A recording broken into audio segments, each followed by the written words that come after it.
Hello guys! Ito na nga, nakarating na tayo sa Baguio City. Around 2:20 AM dumating yung bus dito sa Baguio Terminal sa may Victory Liner. Since yung pickup is 4:30 AM pa papunta sa Atok sa Northern Blossom, kailangan muna talagang maghanap ng matatambayan. Meron namang malapit na fast food and convenience store sa may terminal, konting lakad lang. Nabawasan ang pag-aantay natin dahil 4 AM pa lang dumating na yung car service. Sobrang bilis magmaneho ng driver at hindi na rin talaga ako nakatulog sa biyahe sa sobrang excitement at kaba. Itong car service is included na pala sa Atok Tour package na nakita ko lang din sa Facebook. This is 4,000 pesos, good for 4 packs, or pwede rin kayong magsama ng isa pa kung bata, so good for 5 packs at maximum. Excluding dito yung entrance fees and driver's food. Bukod sa Northern Blossom, kasama sa mga pupuntahan na yung Sakura Park, Highest Point, Tayao Garden, Heights Place, Mount Olive, Beacon Hill, and Poling Farm. Ilalagay ko sa description box yung details nitong tour nito. Yung travel time pala from Baguio City to Northern Blossom ay 1.5 hour to 2 hours. So guys, akala ko early bird na ako, pero pagdating pala dito sa Northern Blossom, ang dami nang nag-aantay ng mga tao. Isang advice ko is magdala talaga kayo ng proper jacket or sweater.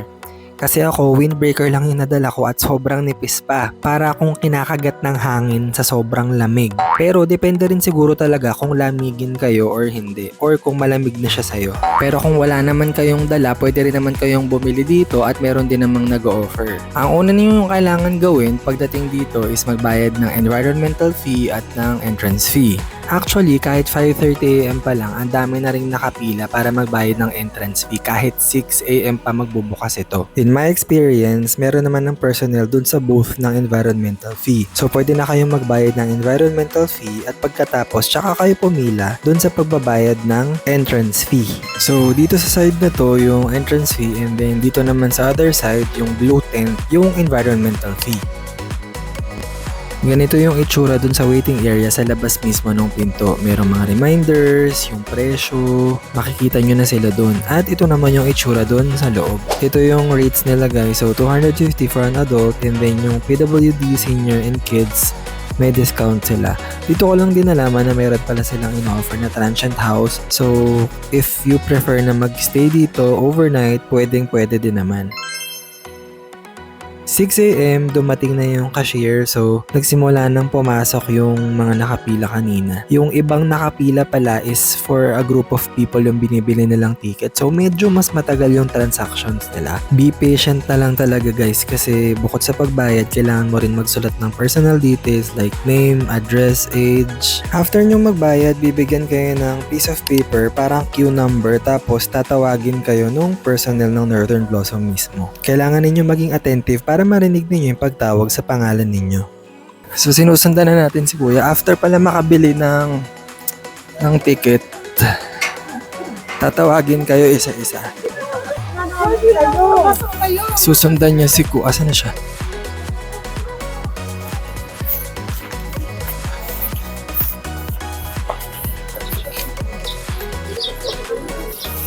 Wala na siya.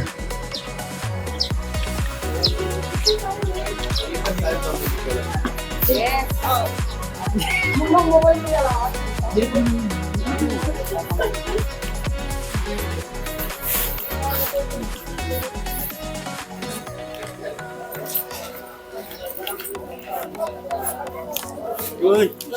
Ang dami ng tao, makikita ninyo sa video.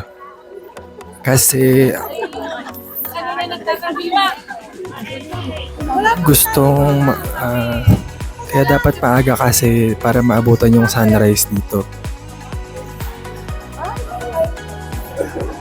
Sobrang lamig. Kasi medyo masakit sa mata tsaka sa balat. Kaya pag pupunta kayo dito, chinek ko sa phone, parang 8 degrees na lang ngayong morning. Sobrang lamig. Kaya yung iba dun sa may entrance, pumibili na rin ng gloves.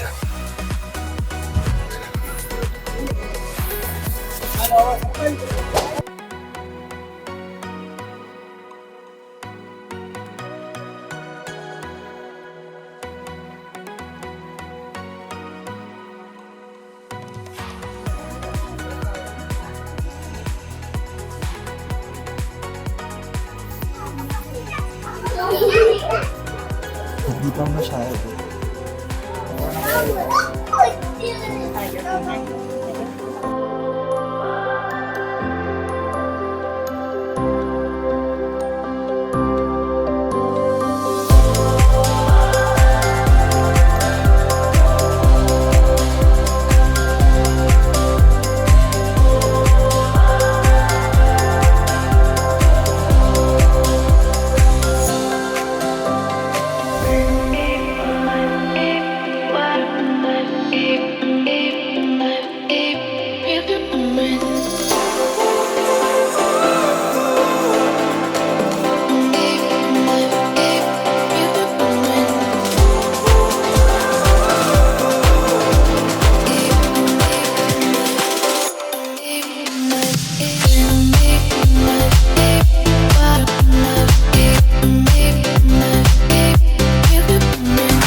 Nag-sunrise na guys. So try natin lumakad doon sa pinakadulo. So pag pumunta kayo dito, merong mga guides na pwede mag-picture sa inyo. At tapos may mga spots na merong upuan, pwede kayo dyan umupo. Tapos dyan kayo kukuha ng picture. Kailangan lang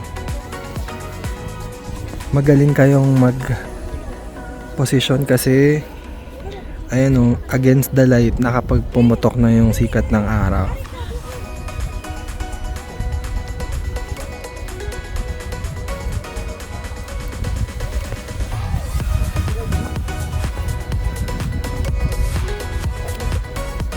Marami akong nakasabay na pumasok dito kanina pero sa laki nitong area, marami pa din kayong pwedeng mapwestuhan para mag-picture and video. Huwag nyo din palang kalimutang pumasok dito sa mga tent or greenhouse ba tawag dito. Kasi magaganda din yung mga halaman na pwedeng makita dito. Based sa mga nabasa ko, best time to visit here sa Northern Blossom Flower Farm ay simula December hanggang March. Kasi during this time daw, yung nagbo-bloom talaga yung mga bulaklak dito. So magiging Northern Flower Farm na lang siya without the blossom sa ibang months. Huy! Joke yun. Pero this 2024, I would say na medyo nabawasan na yung bloom this end ng January pa lang compared sa mga nakita ko online na nagpunta dito earlier. Even so, sulit pa din naman yung pagpunta dito lalo na kapag naabutan niya yung sunrise. Ang dramatic ng effect, parang hindi totoo. Alam niyo yung parang hindi talaga same yung intensity ng nakikita mo in person dun sa videos and pictures lang.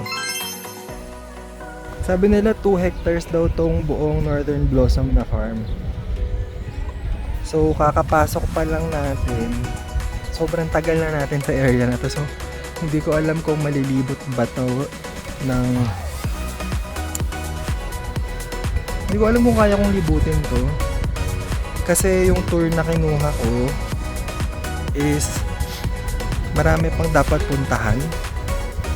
So hindi ko alam kung hanggang anong oras lang dapat dito. Grabe yun.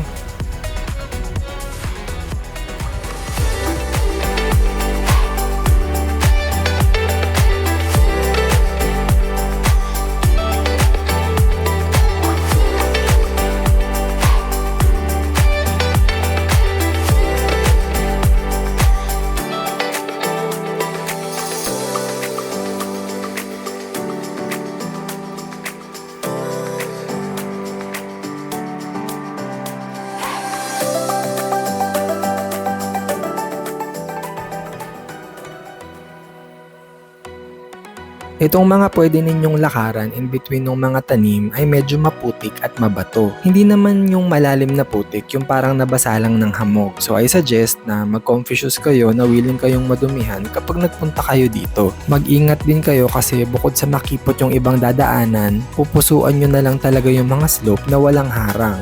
Though hindi naman nakakalula for me, natakot din naman sa heights. Di nyo rin may iwasan na mabangga-bangga yung mga tanim kasi makipot nga yung ibang pathway. Ang alam ko, pwedeng hawakan yung ibang mga flower basta wag nyo lang pipitasin. Kung gusto nyo naman ng souvenir, available naman to sa exit. Pwede kayong bumili ng halaman na mostly mga succulents, pati mga ibang items like keychains and ref magnets. Yung route nyo pala paglibot dito is pababa from the entrance, then paakyat going to the exit. Kailangan nyo talaga maglakad at umakyat baba ng hagdan. Pero for me, di nyo naman masyadong mapapansin kasi nako-compensate naman ng magandang view yung bawat lakad nyo. May mga sections na uulit lang din naman yung mga flowers, so kayo din yung didiskarte kung gusto nyong libutin lahat. Meron palang inclusions tong ticket na coffee and snack. Pwede nyo itong i-claim dun sa canteen just before the exit. Dito nyo rin makikita yung comfort rooms para sa mga naghahanap ng comfort. Hala!